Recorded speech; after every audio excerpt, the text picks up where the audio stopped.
اللہ السمیع العلیم العظیم الحفیظ بوجہ الکریم وسلطانہ القدیم من الرجس الخبیث المخبث الشیطان اللعین الرجیم وقبیلہ ونفخہ ونفسہ وہمزہ بسم اللہ الرحمن الرحیم۔ تمام نبیوں کے سردار حضرت محمد صلی اللہ علیہ وآلہ وسلم اور تمام مذاہب کے سردار دین اسلام کے پیروکاروں، السلام علیکم طبتم، برکتیں اور رحمتیں آپ کے اوپر۔ صلاۃ و سلام حضور صلی اللہ علیہ وآلہ وسلم کی ذات پر، دنیا کے عظیم ماں باپ، حضور کے ماں باپ حضرت آمنہ حضرت عبداللہ۔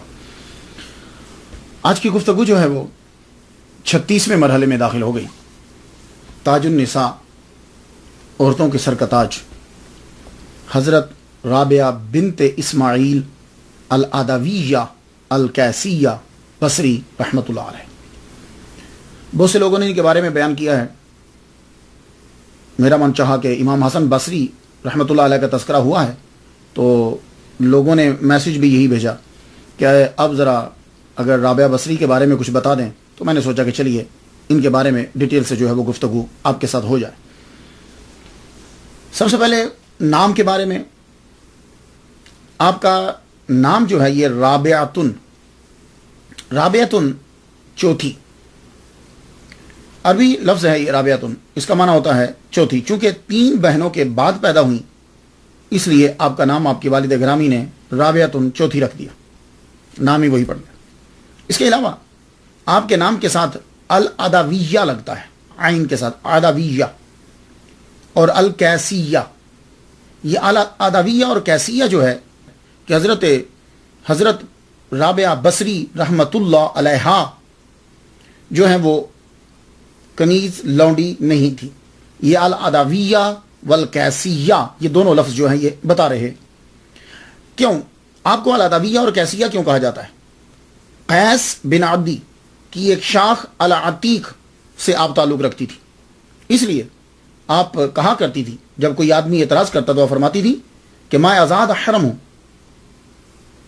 میں آزاد عورت ہوں، میں حر ہوں اور بنو عدی سے ہوں۔ تو عدویہ کیسیہ، یہ کیس کی وجہ سے کیسیہ اور بنو عدی کی وجہ سے آپ کو عدویہ جو ہے وہ کہا جاتا ہے۔ اور آپ ہرگز اس قبیلے کی کنیز نہیں تھی، بلکہ اس قبیلے کی فرد تھی، یہ بات یاد رکھیے۔ لیکن غربت کی وجہ سے اور حالات نے پلٹا ایسا کھایا کہ آپ کو بازار میں لا کے بیچ دیا گیا۔ کس طرح؟ جیسے حضرت یوسف علیہ السلام۔ یوسف علیہ السلام بھی کیا غلام تھے آپ؟ نہیں، آپ تو کریم ابن کریم ہیں، آپ تو نبی کے بیٹے ہیں، لیکن حالات ایسے ہوئے کہ آپ کو مصر کے بازار میں لا کے بیچ دیا گیا۔ اور یہی سیم حضرت رابعہ بصری رحمۃ اللہ علیہ کے ساتھ ہوا کہ آپ کو بازار میں لا کے، بغداد کے بازار میں لا کے بیچ دیا گیا۔ تاریخ پیدائش آپ کی کیا ہے؟ اب دیکھیے کہ تاریخ پیدائش میں 2 سال کا ضرور فرق رہتا ہے، لیکن قرائن اور کچھ دلائل جو ہیں وہ ایسے ہوتے ہیں کہ جو کسی ایک کو مضبوط کر دیتے ہیں، ورنہ فرق ضرور رہتا ہے۔ صحیح یہی ہے کہ آپ 99 ہجری 717 عیسوی میں پیدا ہوئی، 99 ہجری 717 عیسوی میں پیدا ہوئی، اور 185 ہجری 801 عیسوی میں وصال پایا۔ تو گویا کہ ٹوٹل عمر جو ہے حضرت رابعہ بصری رحمۃ اللہ علیہ کی 86 سال ہے، 86 ایئر، یہ آپ کی عمر ہے۔ ویسے کچھ نے تاریخ وصال جو ہے وہ آپ کی 135 ہجری لکھا ہے، تو اگر 135 ہجری لکھیں تو پھر آپ کی ٹوٹل عمر جو ہے وہ 36 سال بنتی ہے۔ تو 36 سال تو آدمی ینگ ہوتا ہے، 36 سال میں کوئی اتنا بوڑھا تو نہیں ہوتا، لیکن تمام کتب نے یہ لکھا ہے کہ آپ بوڑھی ہو کر دنیا سے جو ہے وہ رخصت ہوئی، بہت بوڑھی ہو چکی تھی۔ تو معلوم یہ ہوگا کہ 135 ٹھیک نہیں ہے، 801 جو عیسوی ہے یہ بالکل بجا ہے، اور 185 ہجری۔ جائے پیدائش، آپ پیدا کہاں ہوئی؟ آپ کے نام کے ساتھ جو بصری لگتا ہے نا، یہ بصری یہ بتا رہا ہے کہ آپ عراق کے شہر بصرہ میں پیدا ہوئی۔ یہ آج بھی یہ شہر بڑا مشہور ہے، یہ سٹی عراق کا بہت مشہور سٹی ہے، بصرہ بڑا امیر ہے، بڑی مشہور بندرگاہ ہے۔ ایران اور کویت اس کے قریب اس شہر کو آباد کیا تھا حضرت عمر رضی اللہ تعالیٰ عنہ نے، اور حضرت عمر رضی اللہ تعالیٰ عنہ نے سب سے پہلا گورنر جو اس کا بنایا وہ ابو موسیٰ اشعری رضی اللہ تعالیٰ عنہ کو بنایا تھا، اس کا پہلا گورنر۔ یہ شہر آپ نے بہت سے قبیلے بھیج کر یہاں اس کو آباد کیا۔ یہ بصرہ جو ہے بصرہ کا معنی بعض نے کہا کہ یہ بصرہ لفظ فارسی ہے، بس را، جہاں بہت سے راستے ملتے ہیں اس لیے اس کو کہتے ہیں بصرہ۔ بعض نے کہا نہیں، البصرتن عربی لفظ ہے یہ، تو البصرتن کا معنی ہوتا ہے سخت زمین، لیسدار مٹی جس میں کنکر ملے ہوئے ہوں، تو اس کو کہتے ہیں البصرتن۔ تو یہ اپنے وہ ماحول کی وجہ سے، جگہ کی وجہ سے اس کو البصرتن کہنے لگے۔ اور جب کبھی گفتگو کے دوران البصرتان تان کہیں، بصرتان، تو بصرتین جو ہے، بصرتان جو ہے، اس سے مراد کوفہ اور بصرہ دونوں شہر ہوتے ہیں جب بصرتان کہیں گے۔ تو رابعہ بصری جو ہیں یہ چونکہ بصرہ میں پیدا ہوئی ہیں اس لیے آپ کو بصری جو ہے وہ کہا جاتا ہے۔ لیکن ایک بات یاد رکھیے گا کہ جب آپ اس کو تلفظ کریں گے تو باساری نہیں کریں گے، سواد کے اوپر زبر نہیں پڑیں گے۔ اگر آپ نے سواد کے اوپر زبر پڑا، باساری بن گیا، تو اس کا معنی ہوگا میری آنکھ، بصر کہتے ہیں آنکھ کو، اور باساری میری آنکھ۔ تو حضرت رابعہ بصری رحمت اللہ علیہا جو ہے وہ اسے پروناؤنس کیا جائے گا۔ نام کے بارے میں آپ نے جان لیا، اب ہم جاننا چاہیں گے کہ حالات کیا تھے۔ تو ایک بات آپ کو بتا دوں کہ شروع کے حالات جو ہیں وہ کم ہی ملتے ہیں، بہت کم ایسے لوگ ہیں کہ جن کے بچپن سے حالات جو ہیں وہ بڑی مضبوطی کے ساتھ ملتے چلے جائیں۔ جو آدمی بعد میں جا کر مشہور ہوئے ان کے ابتدائی حالات جو ہیں وہ دھندلے دھندلے سے ملتے ہیں۔ حضرت رابعہ بصری رحمت اللہ علیہا، آپ کے ساتھ بھی کچھ ایسا ہی مسئلہ ہے، لیکن تھوڑے سے واقعات ملتے ہیں۔ آپ کے والد گرامی، نام ان کا اسماعیل، بیچارے غریب ہیں، بنو عدی سے تعلق رکھتے ہیں، بصرہ کے قریب، بالکل شہر کے اندر نہیں، اس سے قریب صحرا میں ایک پرانی سی بستی ہے۔ اس بستی کو میں یوں ہے کہ سر چھپانے کے لیے جگہ مل جائے، دروازہ ہے تو دروازہ نہیں ہے، لیکن دروازہ نام کا ہے، چھت ہے بس، اور غربت نے ڈیرے جمائے ہوئے، کوئی چور آ جائے تو شرما کے چلا جائے، اتنی غربت۔ آپ کے ہاں پہلی بیٹی پیدا ہوئی، دوسری بیٹی پیدا ہوئی، تیسری بیٹی پیدا ہوئی، تو بیٹیاں پیدا ہو رہی ہیں، تو چوتھی بیٹی پیدا ہوئی تو آپ نے اس کا نام ہی رابعہ رکھ دیا۔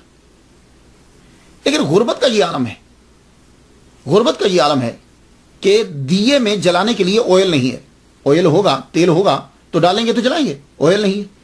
ایون کہ اتنا آئل نہیں ہے زیتون کا کہ وہ لے کر بچی کے ناف کے اوپر جو ہے وہ مل دیا جائے۔ ماں رونے لگی، غربت، اور اوپر سے بچی، ماں بہت رو رہی، کہتی ہے اپنے خاوند سے، اسماعیل سے کہتی ہیں، جاؤ کسی ہمسائے سے کچھ مانگی لاؤ۔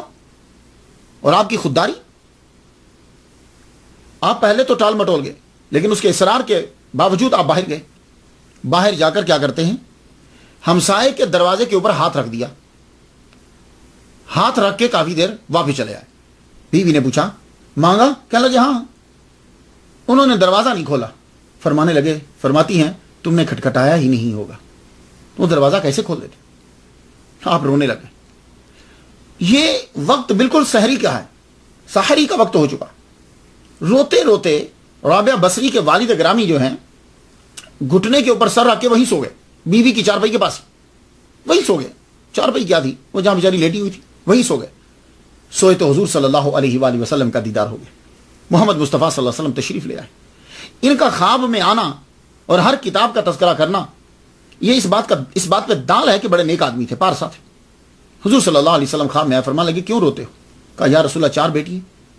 آپ نے فرمایا فکر کی ضرورت ہی نہیں، تم یوں کرو کہ وہ جو امیر بصرہ ہے نا، عیسیٰ زدن، اس کا نام تھا عیسیٰ زدن، تم اس کے پاس جاؤ اور اسے جا کے بولو کہ تم روزانہ 100 مرتبہ درود شریف پڑھتے ہو، اور شب جمعہ یعنی جب جمعرات کا دن گزر جاتا ہے اور صبح جمعہ ہوتی ہے، جیسے یہ ابھی میں تقریر کر رہا ہوں صبح جمعہ ہے، تو شب جمعہ کو تم 400 مرتبہ درود پڑھتے تھے، لیکن یہ جو شب جمعہ گزری ہے تمہارا 400 درود شریف وہ نہیں پہنچا۔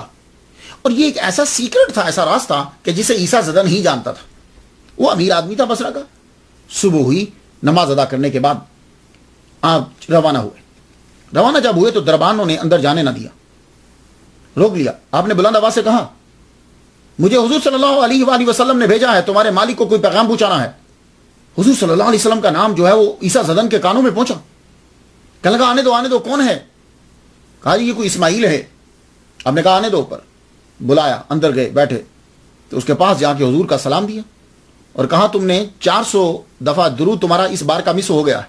اور یہ ایک ایسا سیکرٹ تھا کہ اور کوئی نہیں جانتا تھا, صرف عیسیٰ جانتا تھا. جب اس نے یہ سنا کہ یہ تو صرف میں جانتا ہوں کہ میں محمد مصطفیٰ صلی اللہ علیہ وآلہ وسلم کو یہ درود بھیجتا ہوں اور میں ہی جانتا ہوں کہ اس دفعہ میں نہیں پڑھ پایا. بس کیا تھا, یہ سننا تھا, شوق, محبت کہ میرا ذکر سرکار کی بارگاہ میں اور سرکار نے میرا ذکر کیا. خوشی سے پھولا نہ صبح, فوراً آرڈر کیا کہ دراہم و دینار لاؤ, ہزاروں کی تعداد میں بانٹ دیے. اور 400 دینار صرف اکیلے اسماعیل رحمت اللہ علیہ, رابعہ بصری رحمت اللہ علیہ کے والد گرامی کو دیے. 400 دینار, یہ بہت بڑی رقم ہے. یہ آپ اسے چھوٹی معمولی مت سمجھیے. واپس آئے, بیٹی آپ کے لیے رحمت ثابت ہوئی, بیٹی ہوتی ہی رحمت ہے. آپ واپس آئے, گھر تشریف لائے تو اپنی بیوی کو بتایا اللہ تعالیٰ نے بڑا کرم کیا. تو ان 400 سے آپ نے کچھ سامان خریدا, سامان خرید کر اب آپ بیچنے لگے. لیکن آدمی کے پاس جب پیسہ آتا ہے نا تو اس وقت آتا ہے جب ہڈیاں جواب دے جاتی ہیں, آدمی کا جسم کام نہیں کر پاتا, آدمی اتنی محنت نہیں کر پاتا. سامان لے جاتے, اب بصرہ شہر بھی بڑا دور ہے, آپ رہتے ہیں صحرا کے قریب, غریب آدمی ہیں, تو جاتے ہیں تھوڑا سا بیچتے ہیں. اتنا لمبا کبھی چلنے ہوتا ہے کبھی نہیں چلنے ہوتا. بہرحال لیکن گزارا گھر کا ہو رہا ہے, خرچہ جو ہے وہ چل رہا ہے, خرچہ جو ہے وہ چل رہا ہے. ایک دن بوڑھی ہڈیاں جواب دے گئیں, کمزوری نے غلبہ کر لیا. کمزوری جب غالب ہوتی ہے نا تو کمزوری کے ساتھ بیماریاں بھی غالب آ جاتی ہیں. ایسے لگتا ہے جیسے کمزوری اور بیماریاں اکٹھی رہتی ہیں, جسم کے اوپر غالب آ گئی. غالب جب آئیں تو والد گرامی جو ہیں رابعہ بنت اسماعیل, حضرت رابعہ کے والد گرامی چارپائی پہ لیٹ گئے. اب گھر کے اندر ہمیشہ ہر وقت رونا رہ گیا. کیا ہوگا, جو گھر کا کمانے والا ہے وہی بیمار پڑ گیا, پریشان. روتے روتے ایک رات کیا ہوا کہ سب بچے سو گئے, حضرت رابعہ بھی سو گئی, بیوی بھی سو گئی, سب سو گئے. فجر کے وقت, سحری کے وقت آپ کی روح کف سے انصری سے پرواز کر گئی. آپ دنیا سے رخصت ہو گئے, دنیا سے رخصت ہوئے. صبح اٹھے جب سارے بچے تو ابا کو جگانے کے لیے آئے, ابا اٹھو, لیکن ابا دنیا سے جا چکے تھے, وہ تو رخصت ہو چکے تھے. ایک عجیب قیامت برپا ہو گئی گھر کے اندر, قیامت برپا ہوئی. رونے دھونے لگ گئے سب, محلے والے اکٹھے ہوئے. حضرت رابعہ بصری رحمت اللہ علیہ, آپ کو اپنے ابا سے بڑا پیار تھا. سب سے چھوٹی, آپ کو معلوم ہے کہ اولاد چھوٹی جو ہوتی ہے نا, ماں باپ کو ویسے ہی اسے پیار ہوتا ہے, بڑا پیار تھا. اور پیار کی 2 وجہ, ایک وجہ تو یہ کہ سب سے چھوٹی تھی, اور ایک وجہ یہ تھی کہ ہمیشہ ابا کے ساتھ رہتی تھی. آپ کے والد گرامی کو نماز پڑھنے کی اور تہجد کی عادت تھی پکی. ہر نماز کے ساتھ رابعہ ساتھ رہتی, اور ایون کہ تہجد میں بھی ساتھ اٹھتی. اور بعض اوقات تو ایسا ہوتا کہ رابعہ بصری رحمت اللہ علیہ ساری رات اپنے ابا کے ساتھ ذکر میں مشغول رہتی. یہ 11 سال کی تربیت ہے. اور آپ یہ بات جان لیجئے, اور یہ میں آپ کو بارہا کہہ چکا ہوں, اب بھی کہہ رہا ہوں, آپ اپنے بچے کو جب وہ 3 سال کا ہے اس کو ساتھ بٹھاؤ, نماز میں ساتھ رکھو, تہجد میں ساتھ رکھو, عبادت کی چیزیں بتاؤ, وہ بچے کے ذہن میں بیٹھ جائیں. تو حضرت رابعہ بصری رحمت اللہ علیہ اس لیے بھی ساری زندگی نماز پڑھتی رہی اور عبادت گزار رہی کہ بچپن ہی سے اپنے ابا کے ساتھ ہی, اور ابا تہجد بھی ادا کرتے تھے تو ساتھ اٹھتی تھی, نماز پڑھتی تھی. وہ بچپن سے راسخ ہو گئی. 11 سال آپ کی عمر ہوئی, آپ رخصت ہوئے, تجہیز و تکفین جو ہے وہ کر دی گئی. والد گرامی رخصت ہونے کے بعد کچھ روز تو وہاں نہیں. پھر آپ نے سوچا کہ میں بچے لے کے بصرہ چلی جاؤں,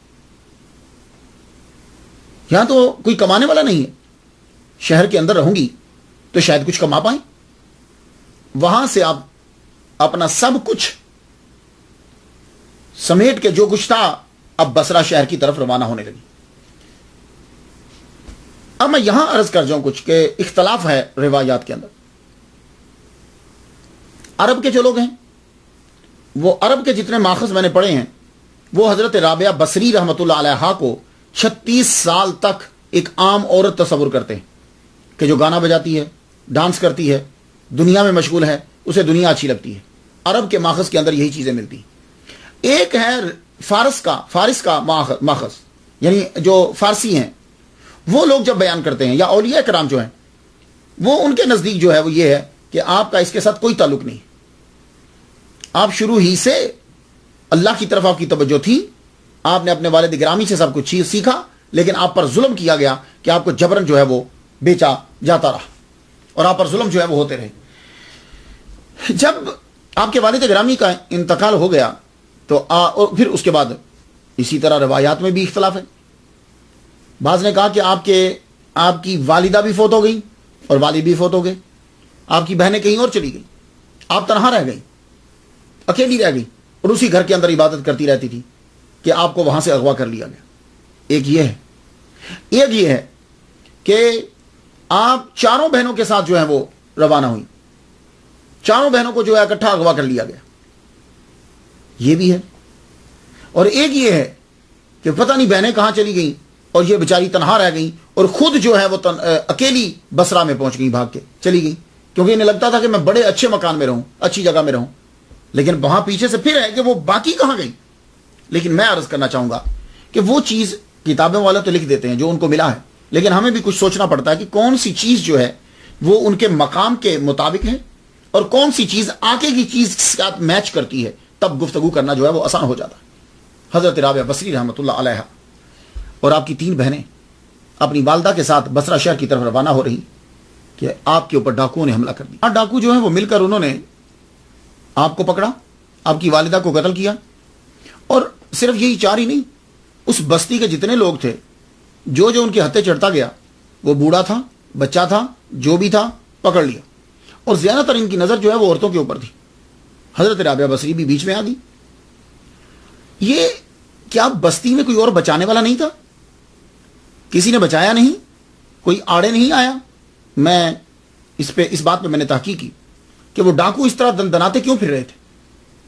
وجہ یہ ہوئی کہ بصرہ میں قحط پڑ گیا, اور جب قحط پڑا, اتنا شدید قحط پڑ گیا کہ جانوروں کے آگے پڑی ہوئی چیزیں جو ہیں وہ لوگ اٹھا کے کھانے لگے. جانوروں کے آگے پڑی ہوئی چیزیں, اب اس سے اندازہ لگا لیجیے. تو جب اتنی بھوک معاشرے میں طاری ہو گئی تو اب کسی کی کیا فکر پڑی. اب ڈاکو جو ہیں یہ کیا کرتے تھے کہ یہ گھروں سے بچیاں اٹھا کے جو ہیں وہ لے جاتے اور ان کو جا کے بیچ دیتے. تو یہ ماحول تھا جس ماحول کے اندر وہ پوری بستی جہاں آپ رہتی تھی صحرا کے قریب, وہ پوری بستی میں عورتیں بچے جو بھی ہاتھ لگے یہ ڈاکو اٹھا کے لے گئے. بغداد جا کر بازار میں جہاں بیچا جاتا تھا بندوں کو, وہاں بولی لگنے لگی. وہاں جب بولی لگ رہی ہے تو باقیوں کو بیچ دیا گیا. آپ کی جو ذرا صورت تھی اللہ تعالیٰ نے خوبصورت بنایا آپ کو, اس نے رکھ لیا کہ میں کسی بڑھیا دن میں جب زیادہ لوگ ہوں گے تو میں زیادہ بولی میں ان کو بیچوں گا. ان کو قید خانے میں کوٹری میں بند کر دیا گیا. بند جب کیا گیا, ایک دن وہ سب لوگ شراب پی رہے ہیں. آپ جو ہیں وہ تہ خانے میں ہیں, جو کوٹری بنائی جہاں آگے قید رکھتے تھے, وہاں ان کو بند کر دیا گیا اور باہر تالا لگا دیا. وہ جب بھی آ کر انہیں دیکھیں تو یہ نماز پڑھ رہی. یہ ہوتا ہے ایسا, اگر گھر کے اندر بچوں کو ماں باپ کو وہ ہر وقت دیکھتے رہیں تو پھر بچوں پہ جب کبھی مشکل گھڑی آتی ہے تو انہیں رب یاد رہتا ہے, پھر ان کو اللہ سے مدد مانگنا آسان ہو جاتا ہے ان کے لیے. ہر وقت نماز, نوافل نماز, نوافل نماز, ذکر ذکر ذکر, اللہ اللہ. یہ زیادہ تر لفظ آپ کی زبان کے اوپر آتا تھا. اللہ مجھ پہ کرم فرما, اللہ مجھ پہ کرم فرما, میں کمزور ہوں, اللہ میری مدد کر. یہ آپ پکارتی رہتی. اور یہ چیز جو ہے وہ آپ کو اب نہ بہنیں ہیں, نہ باپ ہے, نہ ماں ہے, کوئی نہیں ہے. یہ لوگ اٹھا کے لے آئے ہیں, کیا کریں گے؟ کچھ نماز پہ نماز پڑھ جا رہی. وہ لوگ اس بات سے بڑا چڑھتے تھے تو وہ بھی مسلمانی, وہ بڑا چڑھتے تھے. یہ ہر وقت نماز پڑھتی رہتی. ایک دن آیا, اس نے کھولا دروازہ اور شراب دینے لگا کہ شراب پیو. آپ نے جب اسے دیکھا, آپ نے فرمایا یہ تو شراب ہے, یہ تو حرام ہے, میں تو نہیں پیوں گی. چونکہ وہ خود پیتا تھا, اب وہ بولا کہ تم پیو. آپ نے فرمایا نہیں حرام ہے, میں نہیں پیوں گی. اس نے آپ کو مارنا شروع کر دیا. آپ کو مارا, لیکن آپ نے شراب نہیں پی. پورا دن گزر گیا, اس نے پانی تک پینے نہ دیا. رات گزر گئی, ایک دن اور ایک رات جو ہے وہ گزر گئے. اس نے پانی نہیں دیا. دوسرے دن پھر آیا, وہ شراب دینے لگا آپ کو. آپ نے فرمایا میں شراب حرام ہے, میں نہیں پیوں گی. اور پیاس کی وجہ سے اتنی نقاہت, اتنی کمزوری ہو چکی کہ آپ اٹھ نہیں پا رہی اور روٹی بھی نہیں دے رہا کھانے کو. وہ پانی کو لے کر آیا, پانی لا کر ایک ہاتھ میں شراب پکڑتا ہے اور ایک ہاتھ میں پانی پکڑا ہے. بولا یہ پیو. آپ بولی نہیں حرام ہے. تو ان کی نظروں کے سامنے پورا پانی جو ہے وہ زمین کے اوپر گرا دیا. تو جو آدمی پیاسا ہوتا ہے نا, وہ پانی کی طرف لپکتا ہے, دوڑتا ہے.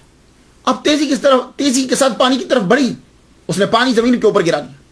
آپ یوں ہاتھ کو گیلا کر کے کہ شاید پانی میرے ہاتھ کے اوپر آ جائے, لیکن نہیں, پانی جو ہے وہ جذب ہو گیا مٹی کے اندر, نیچے جذب ہو گیا.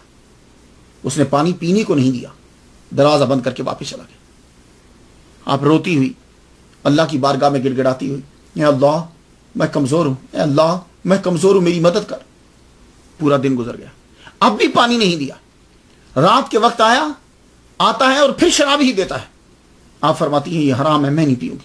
اب اس نے کوڑوں سے مارا, کولڑے سے مارنے لگا آپ کو. اتنا مارا آپ کے چہرے کے خون نکلنے لگ گیا, مگر آپ نے اسے ہاتھ نہیں لگایا. اب وہ مارتا مارتا چلا گیا, واپس چلا گیا. آپ اٹھی, بڑی کمزوری, اب تو بھوک اور پیاس شدت کی. یوں دیوار کو ہاتھ لگا کے اب کھڑی ہوتی ہیں بڑی مشکل سے کہ میں اللہ تعالیٰ کی بارگاہ میں نماز ادا کر لوں, چند سجدے ادا کر لوں. اللہ اکبر جل شان. پانی تو ہے نہیں, اب تیمم ہی سے کھڑے ہو کے اللہ کا ذکر کرنے لگی. ایک دم سے نڈھال ہو کے نیچے گر گئی. پھر بڑی کوشش کے ساتھ اٹھی. دیکھا آپ نے, ایسے دنیا میں کوئی مشہور نہیں ہوتا. اللہ تعالیٰ نے ان کو ایسے عزت نہیں دی. اتنی مشکلات کے اندر بھی اللہ کے ذکر کو نہیں چھوڑ. اب آپ نے بڑے زور کے ساتھ ہاتھ دیوار کے اندر یوں جیسے گاڑ نہیں دیا جاتا, ایسے اتنی شدت کے ساتھ اس کو پکڑنے کی کوشش کی. آپ کا ہاتھ یوں جو ہے وہ دیوار کے ساتھ جب گھسنے لگا تو آپ ایک دم دیکھتی ہیں کہ آپ کا ہاتھ جو ہے وہ تر ہو گیا. وہاں سے اللہ تعالیٰ نے پانی جاری کر دیا. حضرت رابعہ بس آپ اپنے ہاتھ کو دھوتی ہیں, اسی پانی کے ساتھ پھر اپنے چہرے کو دھوتی ہیں, وضو کرتی ہیں, چہرہ بالکل چمکنے لگ گیا. آپ نماز ادا کر رہی ہیں. وہ رات کو بڑی دیر کے بعد آیا اور پھر انہوں نے یوں دیکھا, ونڈو میں سے, باری میں سے دیکھا, کہنے لگا تو یہ اس کو پانی کس نے دیا؟ یہ تو ایسا لگ رہا ہے جیسے اس نے اپنے چہرے کو دھویا ہے. کہا ہم نے تو نہیں دیا. وہ جو اس کے 3 ساتھی تھے بولے ہم نے تو نہیں دیا. دروازہ کھول کے اندر آیا تو آ کے دیکھتا ہے آپ بڑے اطمینان کے ساتھ نماز ادا کر رہی ہیں, بڑے اطمینان کے ساتھ. کیوں؟ یہ لوگ آپ کی عزت پہ حملہ کرنا چاہتے تھے, لیکن اللہ تعالیٰ ان کو بچا رہا ہے. اللہ ان کو بچا رہا ہے. اور جب آدمی اللہ تعالیٰ کی پناہ میں آ جاتا ہے تو پھر کوئی اس پہ قبضہ نہیں کر سکتا. لیکن یہ ہے کہ ہم صدق کے دل سے اللہ تعالیٰ سے محبت کرتے ہوں, اللہ کو یاد کرتے ہوں. یہ شراب اس لیے پلا رہا تھا آپ کو, لیکن آپ شراب نہیں پیتی. آپ پھر نماز میں لگی. صبح اس نے کیا کیا, کہیں بازار میں گیا اور وہاں سے جا کے سانپ لے کر آیا, اس کو پٹاری میں بند کیا, بند کر کے اب جب گھر پہنچا آیا تو دیکھا تو آپ پھر نماز پڑھ رہی تھی. نماز یہ چیز ہے, ایک دیکھیے آپ کے اندر کتابوں میں پڑھا کہ نماز اتنے انہماک سے پڑھتی تھی کہ آپ معافیا جو ارد گرد جو کچھ ہے آپ اس سے بالکل بے خبر ہو جاتی تھی کہ ارد گرد کیا ہو رہا ہے, کون آ رہا ہے, کیا کر رہا ہے. اتنی اللہ تعالیٰ کی محبت میں گم ہو جاتی تھی. نماز پڑھ رہی, وہ آیا, آتے ساری اس نے سانپ آپ کے مصلی پہ چھوڑ دیا. مصلی پہ چھوڑا, آپ سجدے میں اس وقت نیچے گئی. ہم ہوتے تو ڈر جاتے, ہم ہوتے تو قدموں سے ہی پریشان ہو جاتے اس کی آہٹ سے. سجدے میں گئی, سانپ وہیں پھرتا رہا. سانپ آپ کے کپڑوں کے اوپر چڑھا, آپ کی گردن تک آیا, لیکن آپ نماز ادا کر رہی ہیں. سلام پھیرا تو چپکے سے وہ سانپ وہاں سے روانہ ہو. اور اس چیز کو دیکھ کر وہ لوگ ابھی بھی نہ سمجھے, پھر بھی ان کی کوشش یہ تھی کہ یہ کسی طرح ہماری باتوں کے اندر آیا, ہماری ہوس کو پورا کرتے. رات کے وقت اس نے بہت اچھا سا گوشت پکایا, ساتھ فروٹ رکھا, شراب بھی ساتھ رکھی, اور زبردستی گھسیٹتا ہوا آپ کو باہر لے آیا, کھاؤ اسے. کتنے دن سے آپ بھوکی تھی, کتنے دن سے پیاسی تھی. کوئی اور ہوتا تو فوراً سے وہ گوشت کھانے لگ جاتا, بھنا ہوا, وہ فروٹ کھانے لگ جاتا, لیکن آپ نے ہاتھ کھینچ لیا. کیوں؟ یہ بچپن سے آپ کو تربیت ہے کہ کھانے کے اوپر بہت دھیان دینا ہے. ایک دن اپنے ابا کے ساتھ یہ کھانا کھا رہی تھی رابعہ بصری رحمۃ اللہ علیہ, تو لقمہ ہاتھ میں پکڑ کے رونے لگ گئی.